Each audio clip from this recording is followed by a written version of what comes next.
فأما الذين في قلوبهم زيغ فيتبعون ما تشابه منه ابتغاء الفتنة وابتغاء تأويله وما يعلم تأويله إلا الله والراسخون في العلم يقولون آمنا به كل من عند ربنا وما يذكر إلا أولو الألباب ربنا لا تزغ قلوبنا بعد إذ هديتنا وهب لنا من لدنك رحمة إنك أنت الوهاب ربنا إنك جامع الناس ليوم لا ريب فيه إن الله لا يخلف الميعاد صدق الله العظيم. درود شريف اللهم صل على سيدنا محمد وعلى آله وصحبه وسلم. سبحانك لا علم لنا إلا ما علمتنا إنك أنت العليم الحكيم ولا فهم لنا. سوره مبارکه آل عمران هست. آل عمران یعنی اهل بیت عمران. اسم سوره چرا آل عمران هست؟ چون که در این سوره در بخش بزرگی از این سوره ذکر و یاد آل عمران هست. اهل بیت حضرت عمران. عمران نام پدر حضرت مریم علیه السلام هست، یعنی عمران جد امجد و پدر بزرگ حضرت عیسی علیه السلام است. به این خاطر این سوره را سوره آل عمران میگویند، چون در این سوره اون بحث است. در زمانی که آن حضرت صلی الله علیه و سلم در مدینه طیبه تشریف داشتند، تقریبا 60 نفر از مسیحیان نجران منطقه‌ای هست در شرق عربستان سعودی که امروزه یکی از تقریبا شهرهای نفتخیز سعودی هست، از شهر نجران رفتن خدمت رسول الله صلی الله علیه و سلم. اینها مسیحی بودند، نصرانی بودند. اینها آمدن با آن حضرت صلی الله علیه و سلم مباحثه بکنند، بحث کنند، گفتگو بکنند. آن حضرت صلی الله علیه و سلم بحثشون با اینها درباره توحید بود، درباره یکتاپرستی بود. در دین ما مسلمانان و در دین الله عزوجل که برای ما مسلمانان فرستاده و برای همه انسان ها، اما بقیه ادیان دینشون را عوض کردن، تحریف کردن. در دین ما این هست که هیچ هستی را، هیچ کسی را به جز الله نباید عبادت کرد. اما متاسفانه بقیه ادیان از مسیر توحید منحرف شدند، از مسیر حق برگشتند. سیدنا عیسی علیه السلام که پرچمدار توحید بود و مبلغ توحید و یکتاپرستی بود، بعد از رفتن عیسی علیه السلام به آسمان ها مردم چیکار کردند؟ دین عیسی را تحریف کردند. بیشتر یهودی ها هر جا که مشکل داشتن ضربه خودشون را زدند.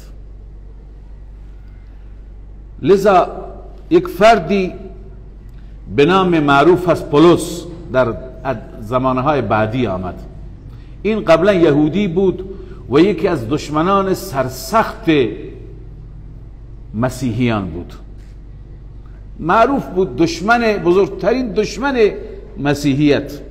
اما یهو این اظهار کرد که من مسیحی شدم. گفت من خواب دیدم حضرت عیسی را. عیسی به من گفت چرا تو با من مخالفت میکنی؟ چرا با دین من مخالف هستی؟ لذا گفت من خواب دیدم من به عیسی ایمان میارم. در واقع این یک توطئه‌ای داشت. یهود بسیار مکار است. آمد و در دین عیسی علیه السلام چنان اظهار محبت به عیسی کرد که گفت عیسی فرزند خداست، عیسی جزئی از خداست. ما سه تا خدا داریم، یکی خدا هست، یکی فرزندش عیسی است، یکی جبرائیل امین روح القدس است و طبق قول یکی حضرت مریم است. چون تو قرآن عقیده تثلیث بیشتر به این اشاره شده که عیسی و مادرش و خدای تعالی، اما امروزه مسیحیت امروز روح القدس جبرائیل امین را خدای سوم میدانند. بالاخره این آمد و این دین تثلیث یعنی سه خدا پرستش کردن، سه خدا عبادت کردن، دین تثلیث را درست کرد. همین یهود بعد از رحلت رسول الله صلی الله علیه و سلم خیلی تلاش کردند که در دین اسلام هم رخنه کنند، چیزهایی را ایجاد کنند. خیلی تبلیغات کردند که یک گروه را علم کردند، تحریک کردند برای اینکه ادعای پیغمبری بکنند. یک گروه را گفتند دین دیگه تمام شد، آن حضرت وقتی وفات کرد برگردی به دین گذشته. تبلیغ کردند انسانهای سست و ضعیف را، اونا مرتد شدند. یک گروه را گفتند شما چرا زکات میدید؟ اینا منکر زکات شدند. لذا از هر طرف فتنه ها. اما یاران رسول الله صلی الله علیه و سلم که الله از اونها راضی باد، یکی بعد از دیگری در مقابل این فتنه ها ایستادند، نگذاشتند در دین رخنه بشه. سیدنا ابوبکر ندا سر داد اینقص الدین و انا حی؟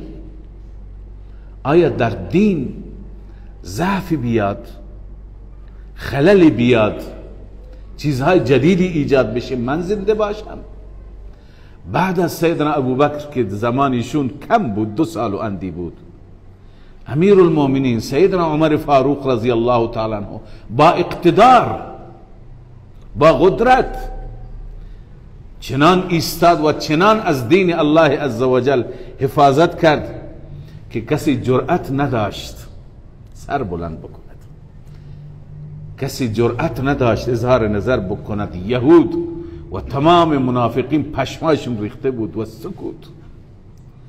بعد از سیدنا عمر رضی الله تعالی عنه سیدنا عثمان بود. در ابتدای خلافت سیدنا عثمان همون نظمی که سیدنا عمر قائم کرده بود همون ادامه داشت، اما در اواخر چون سیدنا عثمان خودش طبیعتش نرم بود، نرم خوب بود، یهود شرایط را مناسب دید، کم کم کم کم شروع کردند حتی در میان مسلمانان اختلاف ایجاد کردن، دو دستگی ایجاد کردن، مشکلات درست کردن، تا اینکه خود سیدنا عثمان را شهید کردند. و بعد یکی از سرکرده های یهود که معروف است به نام ابن سبا،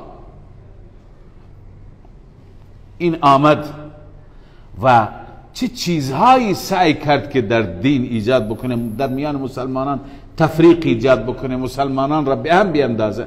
بالاخره اما صحابه را الله عزوجل حکمت داده بود. سیدنا علی رضی الله تعالی عنه در زمان خلافت خودش با همین افراد یهودی و یهودی صفت مبارزه کرد. حتی بعضی از اینها به دروغ به سیدنا علی گفتن که در حالی که محبت نداشتن به ظاهر اظهار محبت میکردن و میگفتن علی خداست. علی اینها را تمام را از بین برد، اینها را کشت، نابودشون کرد. لذا این را میخواستم عرض بکنم که در دین مسیحیت که این تحریف آمد، این عقیده تثلیث آمد، این عقیده سه خدا پرستی آمد، به خاطر توطئه یهودی بود. خب در این زمان بیچاره ها مسیحیان هم عیسی می پرستیدند، هم خدا را می پرستیدند، هم مریم را می پرستیدند. وقتی که خدمت رسول الله صلی الله علیه و سلم آمدند، آن حضرت صلی الله علیه و سلم فرمود خدای من اون ذاتی هست که غالب هست، مقتدر هست، هیچ چیزی در زمین و آسمان بر او مخفی و پنهان نیست. او در تمام آسمان حکومت می کند، حکمرانی می کند. او حتی در شکم مادر در رحم بچه را به هر صورتی که بخواهد شکل میده، بهش صورت میده، بهش زیبایی میده. و حکومت او در آسمان ها و در زمین است. او نمی خورد، نمی نوشد، نمی خوابد، از احوال همه ما خبر است. آیا خدایان شما همین صفت را دارند؟ آن حضرت صلی الله علیه و سلم این کلمات را فرمود. این آیات نازل شدند. در این آیات صفت خدای عزوجل هست، صفات الله تعالی به زیبایی بیان شده. واقعا آیات الهی، اون آیاتی که در اون آیات صفات پروردگار، عظمت پروردگار و در اون آیات خدا که معرفی شده، خوب معرفی شده. این آیات را بخوانید قلب شما روشن میشه. این آیات را بخوانید هر جن و شیطانی اطراف شما باشه فرار میکنه. این آیات را بخوانید هر مریضی باشه انشاءالله دفع میشه. این آیات صفات پروردگار خیلی تأثیر گذار است. لذا در این آیات الله عزوجل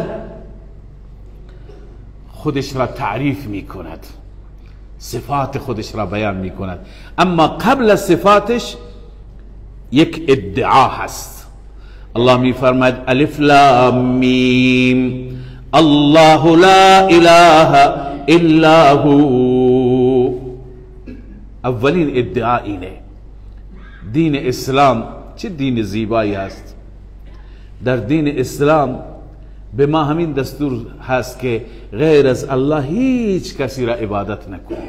عزیزان، این امتیاز را، این صفت را،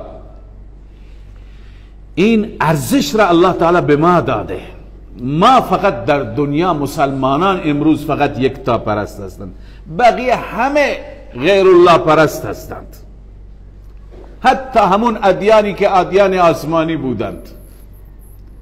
یهود عزیر را فرزند خدا میگه، مسیحی عیسی و صلیب و مریم و جبرائیل امین و هر چیزی که ببینند میپرستد. مجوسی آتش میپرستد، بودایی بودا را میپرستد، هندو گاو میپرستد، بت پرست بت میپرستد، اون یکی دیگه خورشید و ستاره ها را میپرستد، هر یکی یک چیز میپرستد. اما در دین ما الله قربان الله بریم، چه دین زیبایی به ما داده.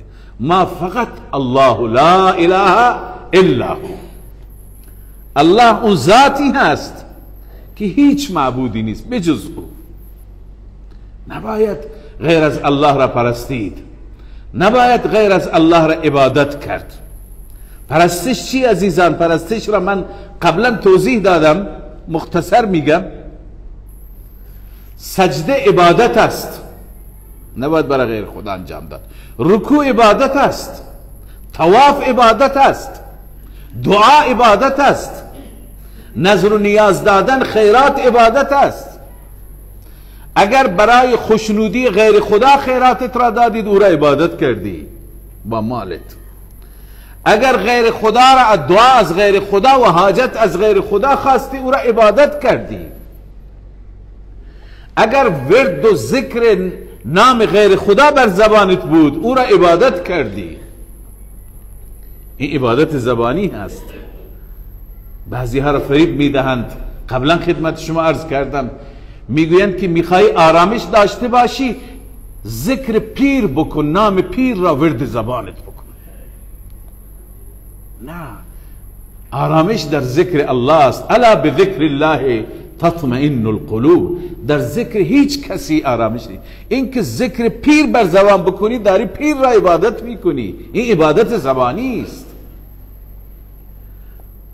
الله لا اله الا هو، الله اون معبودی است که هیچ معبودی لایق، هیچ کسی لایق عبادت نیست، هیچ الهی نیست بجز او. به چه دلیل؟ الان صفات الله دلیل است. ببین این صفات در کسی دیگه هست. الحی، الله زنده هست، الله زنده و جاوید هست.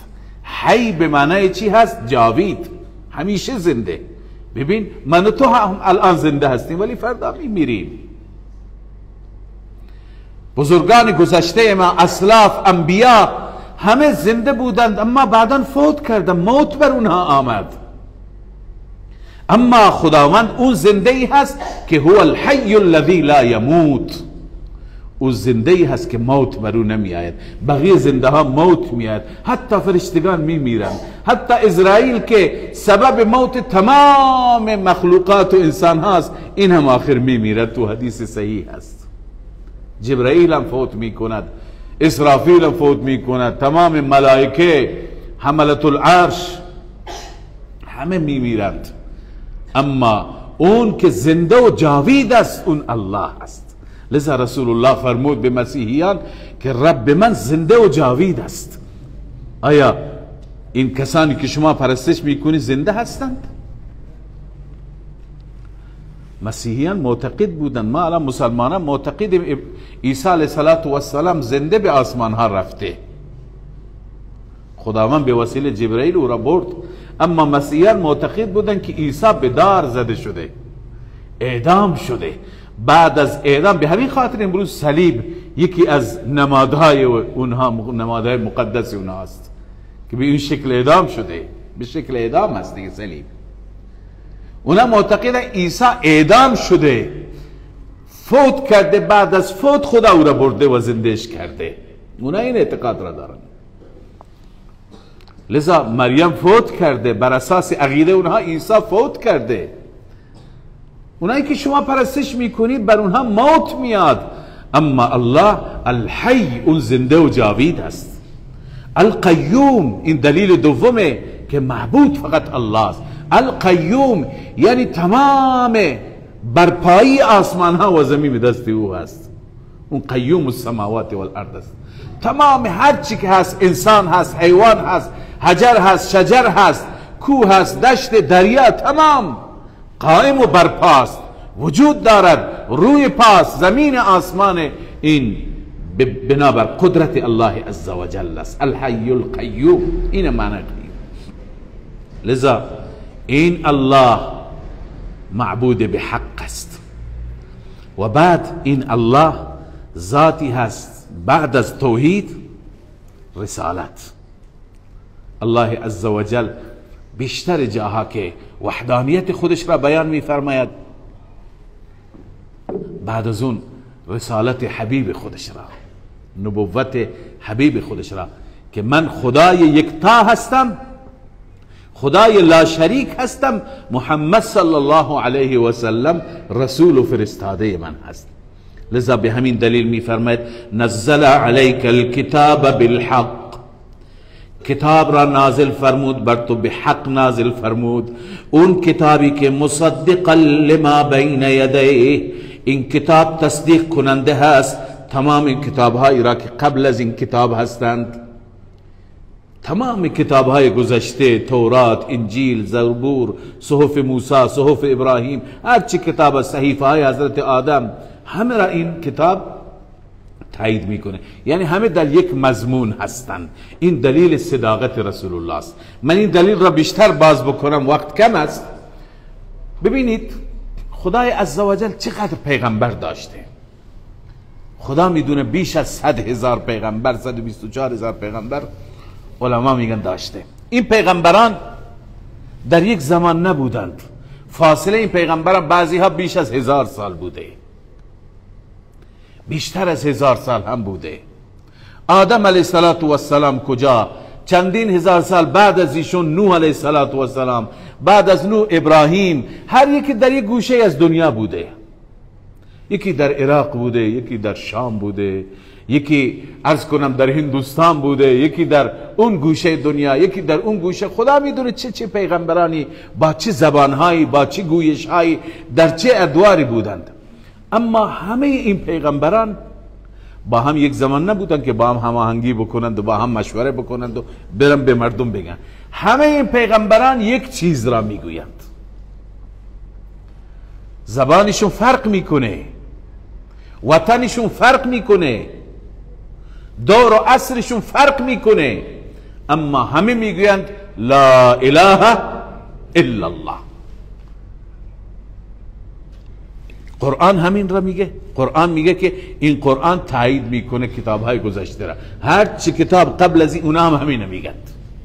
پس این دلیل حقانیت، دلیل صداقته. اون زمان نه خط و کتابت بوده که این پیامبران برای هم دیگه نامه بنویسن، نه تار و تلفن بوده، نه این فضای مجازی بوده، نه بقیه وسایل ارتباطات امروز بوده. هر یکی از یک گوشه دنیا هیچ ارتباطی با هم دیگه نداشتن. هیچی که به دانشگاهی نرفته، به کلاسی نرفته، تاریخ نخوانده، اما همه یه چیز را میگند. همه میگن لا اله الا الله.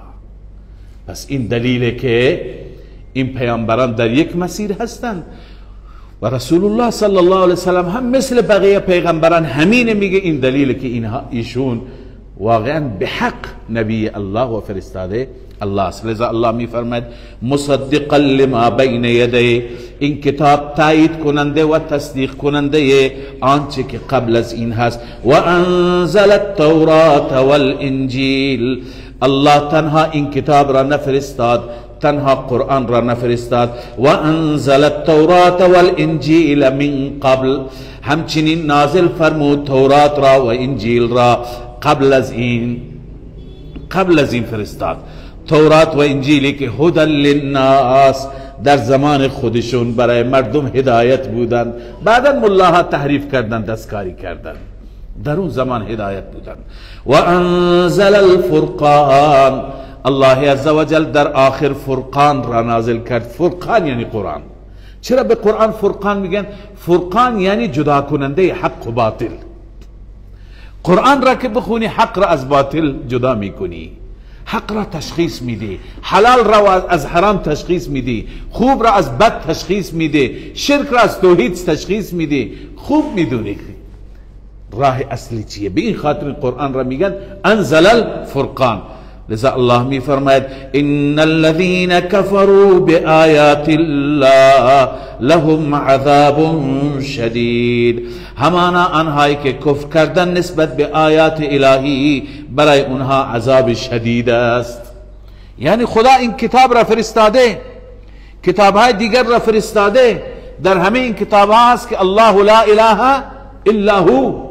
کسی که به این مضمون کفر بکند، کسی که انکار بکنه، الان خدای عزوجل بعد از اینکه صفات خودش را بیان فرمود، بعد از اینکه مدعا را بیان فرمود، الان تخویف بیان میفرماید، یعنی تهدید،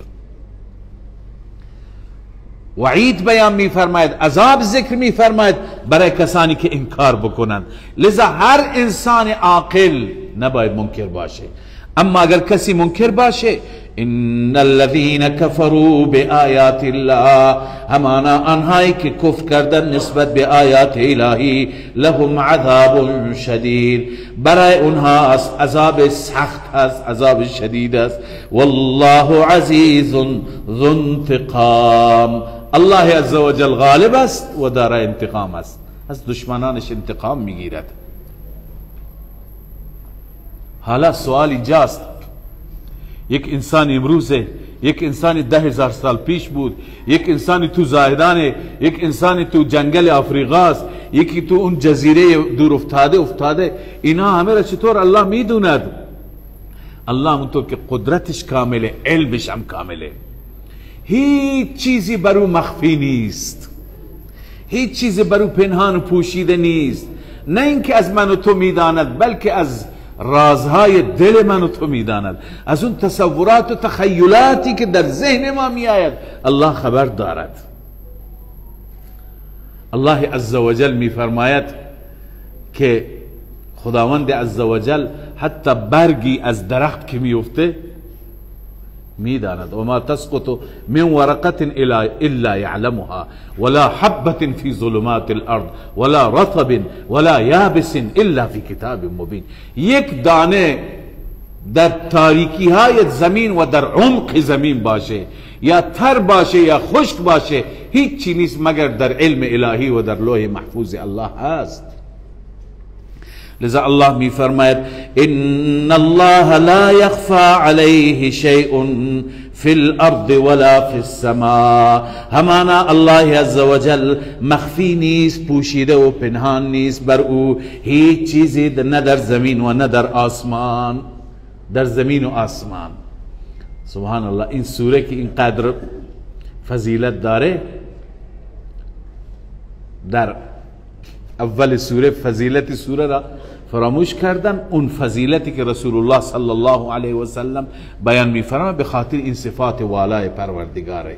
انسان وقتی که این صفات الله را میخوانه و بفهمه و بر قلبش محک بشه، این انسان ایمانش، اعتقادش، باورش، یقینش خیلی قوی میشه. در حدیث هست که کسی سوره بقره و سوره آل عمران را تلاوت میکنه و میخوانه، اینها در روز قیامت برای این انسان به مثابه 2 ابر و 2 سایبان بزرگ بر این انسان سایه میاندازند و از این انسان حفاظت میکنند، نگهداری میکنند، نمیگذارند خطری برای این انسان بیاد. و الله عز وجل می فرماید هو الذی یصورکم فی الارحام. الله عز وجل اون ذاتی هست که به شما صورت داد، به شما شکل داد. خداوند شکل‌های مختلفی داده. یکی را عرض کنم که سیاه آفریده، سیاه پوست، یکی را سفید پوست، یکی را زرد پوست، یکی را دارای فلان چشم، یکی را دارای فلان چشم، هر یکی را یک صورتی داده. و سبحان الله هیچ 2 نفری صورتش مثل هم نیست. هر یکی یک صورت امتیازی، یک شکل امتیازی داره. حتی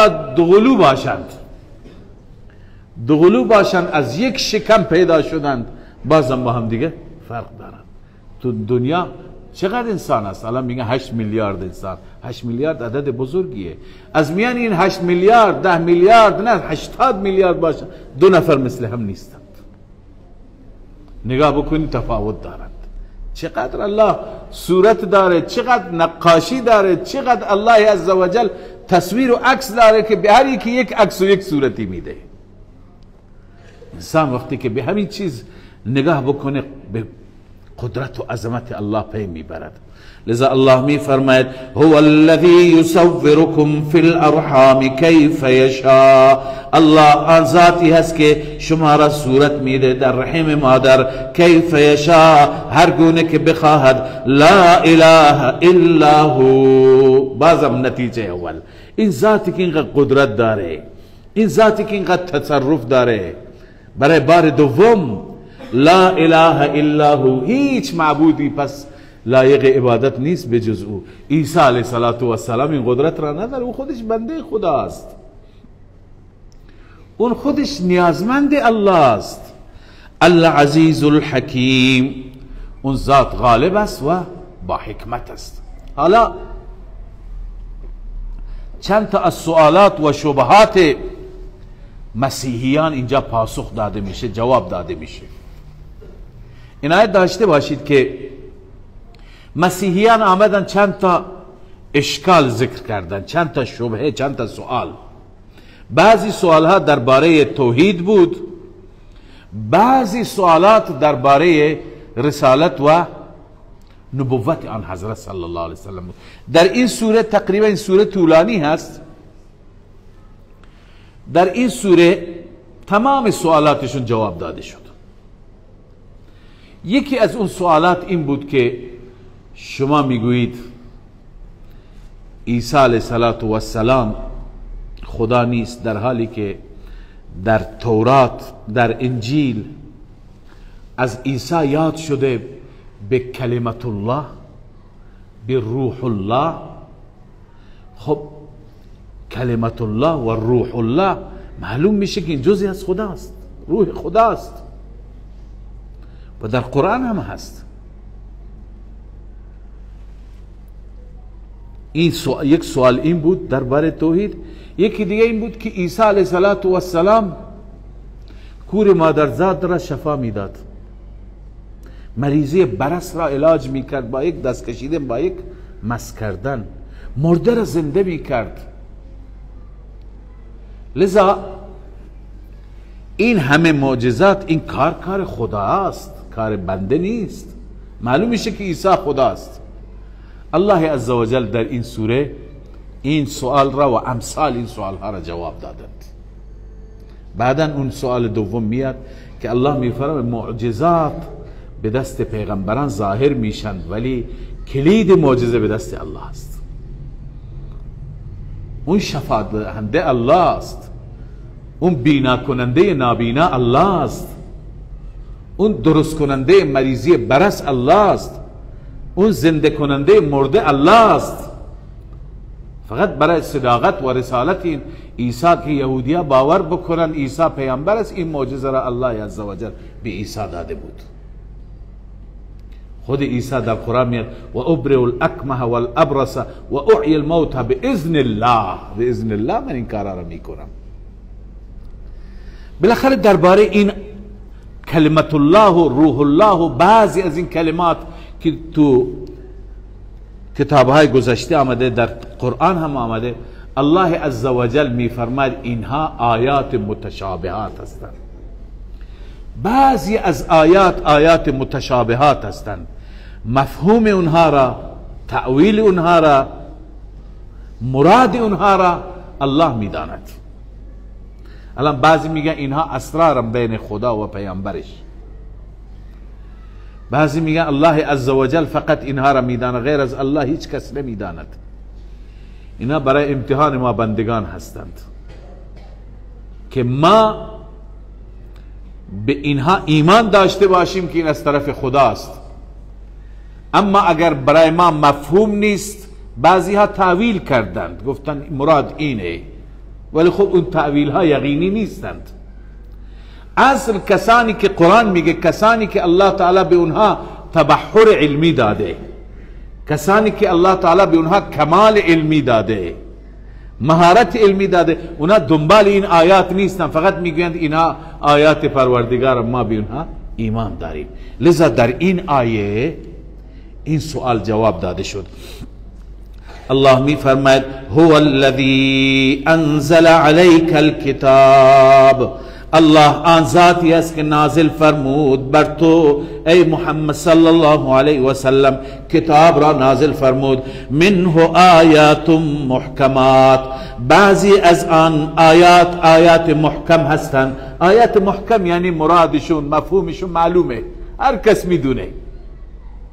مثلا اعبد الله، فقط خدا را عبادت کن. ان الله علی کل شیء قدیر، الله بر هر چیز قادر است. لا یعلم الغیب الا الله، هیچ کسی بجز الله غیب را نمیداند. این آیات واضح و روشن هستند.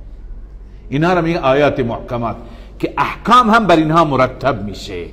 ما باید طبق اینها عقیده داشته باشیم، طبق اینها عمل کنیم، حلال و حرام را از اینها بگیریم. اما بعضی هن ام الکتاب، اینها را میگه اصل کتاب اینها هستند. اما و اخر متشابهات، آیات دیگه هستند که اون آیات متشابهات هستند. اون آیات مرادشون را الله میدوند. حالا انسان ها به دو نوع هستند، دو گروه هستند. بعضی هستند که دلشون کجه، انحراف فکری دارند، اینها دنبال میکنند همین متشابهات را، وقتشون را ضایع میکنند، به سمت محکمات نمیروند. آیات محکمات اینقدر زیادن، کل قرآن آیات محکمات، متشابهات خیلی کم هستند که اگر بخوای حلال را بدونی، حرام را بدونی، عقیده را بدونی، اخلاق را بدونی، عمل را بدونی، آداب معاشرت را بدونی، معاملات را بدونی، همه تو اون آیات محکمات بیان شده. به اون سمت نمیره، همین یک آیه متشابه را میگیره. مرادش چیه؟ چرا؟ دلیلش چیه؟ علتش چیه؟ همینجا وقت صرف میکنه، اینجا قیل و قال میکنه. پس این معلوم میشه دلش کجه، این نمیخواد هدایت بشه، این همینجا پرسه میزنه. لذا الله تعالی میفرماید این انسان ها کج دلند، اینها کج روند. فاما الذين في قلوبهم زیغ، اما اون انسان هایی که در دلهایشون کجی هست، در دلهایشون انحراف هست، فیتبعون ما تشابه من، اونها دنبال میکنند، تابعداری میکنند آن آیاتی را که مشابه باشه از اون آیات متشابهات را. چرا؟ ابتغاء الفتنه، چون میطلبن فتنه را، دنبال فتنه هستند، دنبال این هستند که مردم را گرفتار فتنه و شرک بکنن. مثلا میگه مردم قرآن گفته روح الله، معلوم بشه عیسی روح خداست، جزئی از خداست، پس همونطور که خدا را صدا میزنی عیسی را هم صدا بزن. این پس اینها دنبال فتنه هستند، دنبال فساد هستند، دنبال شرک هستند. و ابتغاء تأویله، و دنبال تأویل آن هستند، مراد، توجیه، مفهوم. اما الله می فرماید و ما یعلم تأویله الا الله، نمیداند تأویل اون آیات را بجز الله، بغیر از الله کسی نمیداند، فقط الله. علما چی؟ والراسخون فی العلم، اون علمایی که راسخین فی العلم هستند، یعنی در علم تبحر دارند، کمال دارند، پختگی علمی دارند. یقولون آمنا به، اونها این گونه میگویند آمنا به، ما به این آیات ایمان داریم، کل من عند ربنا، همه این آیات از جانب رب ماست. این که این از طرف رب ماست من ایمان دارم. مرادش چیه؟ الله بهتر میداند. لذا اینا حواله میکنن به خدا. پس انسان درباره آیات متشابهات دلش کج نباشه، دلش منحرف نباشه. و الله می فرماید و ما یذکر الا اولو الالباب، پند حاصل نمی کنند مگر عقل مندان. انسان های عاقل پند حاصل می کنند، غیر عقلا متوجه نمی شوند. لذا این راسخون چه میگوین؟ اینجا خدای عزوجل دو تا دعا تعلیم داده، دو تا دعا. من بارها عرض کردم بهترین دعاهای قرآنی هستند. این دعاها را ما بکنیم الله اجابت میکنه، چون که الله تعالی این دعاها را در قرآن آورده. منظور اینه که من و شما همین دعا را بخونیم. وقتی که خداوند دستور داده شما هم میخونید، شک نکن خدا اجابت میکنه. و این دعای بسیار جامعی هست، درباره همین انحراف و درباره گمراهی هست. این زیغ قلب که انسان دلش کج باشه، خدا نکنه خدا انسان انحراف داشته باشه، این انسان هیچ وقت هدایت نمیشه. حتی که حضرت محمد صلی الله علیه و سلم بیاد برش تبلیغ بکنه، همین هدایت نمیشه. خیلی ها بودند اون وقت همین زیغ و کجی و کجروی را داشتند، با تبلیغ رسول الله هم اونها هدایت نشدند. پس الله عزوجل اینجا به من و شما دستور میده که شما دعا کنید که خدایا دل ما را کج نکن. خیلی از مردم هستند امروزه اهل علمند، عالمند، عربی هم بلدند، قرآن را هم میدونند، حق را هم میشناسند، میدونند که اون چیزی که حق است تو قرآنه، اما اونها راه دیگه مسیر غلطی را میبرند. چرا؟ چون که دلش کجه. کسی که دلش کج باشه هزار تا دلیل برش بیار. شما میگه آیات قرآن اینه گفته، اون میگه تو فلان کتاب تاریخی این نوشته، فلان داستان واقع اینطور شده، فلان جریان این اتفاق افتاده. هی از این شاخ به اون شاخ میپره، به مسیر قرار نمیگیره، در حالی که میدونه این انحراف داره. الله ما را از انحراف و از کجی و کجروی نجات بده. لذا الله فرموده این گونه دعا کنید: ربنا لا تزغ قلوبنا، بار الها ای رب ما کج نگردان دلهای ما را، بعد اذ هدیتنا، بعد از این که ما را هدایت کردی دیگه ما را به مسیر کج نبر.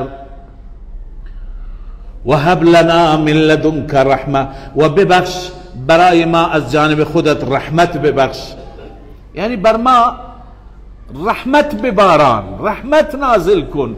انک انت الوهاب، همانا ای پروردگار فقط توی بخشنده، وهاب توی، هر چیزی را تو می بخشی، هدایت را تو می دهی، رحمت تو می بخشی. بر ما هدایت و رحمت ببخش و به ما عنایت بفرما. لذا این دعا از این دعا جالبتر زیباتر هست. بعضی از مردم دنبال هدایت نیستند، یک سری سوالاتی میکنند که این سوالات اصلا مربوط نیست، اصلا ارتباطی نداره با هدایت من و شما، با آخرت من و شما، با عبادت من و شما، با اعتقاد و ایمان من و شما. الان بعضی ها موشکافی میکنن، دنبال علم هستند، ولی خب بعضی ها وقت صرف میکنن با این سوالات. هیچ وقت نگذارید. زنگ میزنه مولوی صاحب اسم مادر حضرت موسی کی بود؟ مادر حضرت موسی به ما چه ربطی داره؟ اسمش چی بوده؟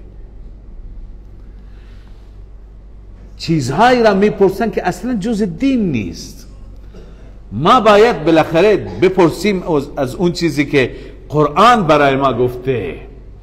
قرآن درباره ایمان چه دستوری داده، درباره عقیده چه دستوری داده، درباره معاملات را چگونه انجام بدیم، درباره اخلاق، درباره آداب معاشرت، درباره حقوق، احکام. پس کسی که دلش کج باشه دیگه، عرض کردم، از این شاخ به اون شاخ میپره. لذا اینها این گونه دعا میکنند که خدای ما را کج دل نگردان. ربنا انک جامع الناس لیوم لا ریب فیه، پروردگارا همانا تو جمع کننده هستی مردم را برای روزی که شکی در وقوع اون روز نیست، یعنی همه مردم را جمع میکنی برای قیامت. خب این دعا با اون دعا چه ربطی دارد؟ ربطش را بعضی از مفسرین گفتن اینه که اونجا دعا کردیم خدایا ما را کجدل نگردان، یعنی ما را بر مسیر درست، بر صراط مستقیم قرار بده. خب حالا در دعای دوم اشاره میکنه که خدایا من این صراط مستقیم را برای نفع آخرتم میخوام، برای این دنیا نه. تو این دنیا تو خودت به هر کسی رزق و روزی به اندازش میدی، اما میخوام که بر مسیر حق باشم، بر مسیر کج و انحرافی نباشم. چرا؟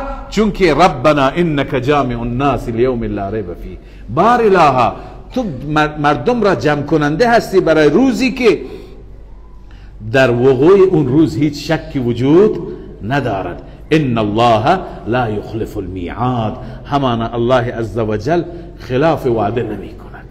خدا که وعده کرده که همه بندگان خودش را جمع می کند، الله خلف وعده نمی کند، وعده خلافی نمی کند. جمع میشیم همه. معنیش اینه که وقتی که همه جمع میشیم، همه حتما حشر میشیم، همه در محضر الله احضار میشیم، برگردانده میشیم. باید به فکر آمادگی باشیم، به فکر پاسخگویی باشیم. الله عزوجل به همه ما توفیق آمادگی عنایت بفرماید، اعمالی که اون اعمال به درد آخرت ما بخورد الله تعالی نصیب بگرداند. والسلام عليكم ورحمة الله. الحمد لله رب العالمين، والصلاة والسلام على سيدنا سيد الأنبياء وخاتم النبيين وعلى آله وصحبه أجمعين. اللهم اصلح ذات بيننا وألف بين قلوبنا واهدنا سبل السلام وجنبنا الفواحش ما ظهر منها وما بطن. اللهم حبب إلينا الإيمان وزينه في قلوبنا وكره إلينا الكفر والفسوق والعصيان واجعلنا من الراشدين المهديين. ربنا لا تزغ قلوبنا بعد إذ هديتنا وهب لنا من لدنك رحمة وهب لنا من لدنك رحمة وهب لنا من لدنك رحمة إنك أنت الوهاب. ربنا إنك جامع الناس ليوم لا ريب فيه إن الله لا يخلف الميعاد. ربنا اغفر لنا ذنوبنا وإسرافنا في أمرنا وثبت أقدامنا وانصرنا على القوم الكافرين. پروردگارا ما را از مؤمنان واقعی و از شاگردان واقعی قرآن بگردان، از اون انسانهایی که دنبال آیات محکمات هستند و بر آیات تو عمل می کنند، آیات تو را به زیبایی می خوانند و بر آیات تو عامل و پایبند هستند و در زندگی خودشون آیات را اجرایی و عملی می کنند. پروردگار ما را از عاملین به قرآن بگردان، از تالیان قرآن بگردان، از حافظان قرآن بگردان. پروردگار ما را از محبان قرآن بگردان و از کسانی که قرآن برای اونها شفاعت می کند بگردان. پروردگار عمر ما را در مسیر قرآن بگردان، در مسیر خدمت به قرآن بگردان. تا روزی که زنده هستیم زندگی ما را زندگی قرآنی بگردان. پروردگار زندگی ما را، قلب ما را، قبر ما را، دنیا و آخرت ما را به وسیله این نور روشن بگردان. یا رب ایمان را در اعماق قلب ما جای بده. همه ما را از بندگان متقی بگردان، همه ما را از بندگان خدا ترس بگردان، همه ما را از بندگان مؤمن و مخلص بگردان. به ما دین کامل، ایمان کامل و دنیای صالح و رزق حلال نصیب بفرما. پروردگارا اله العالمین گذشتگان ما را غریق رحمت بفرما، مریضان را عافیت عنایت بفرما، زندانیان وسیله آزادیشون فراهم بفرما، حاجتمندان حاجتشون را برآورده بفرما.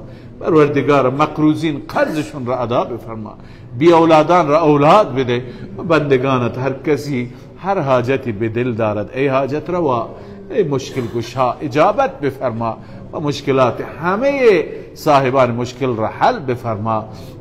خاتمه ما را با ایمان بگردان، آخرت ما را آباد بگردان. از ما راضی و خوشنود باش یا رب و ما را در مسیر رضایت گامزن بفرما. ربنا تقبل منا انك انت السميع العليم وتب علينا انك انت التواب الرحيم.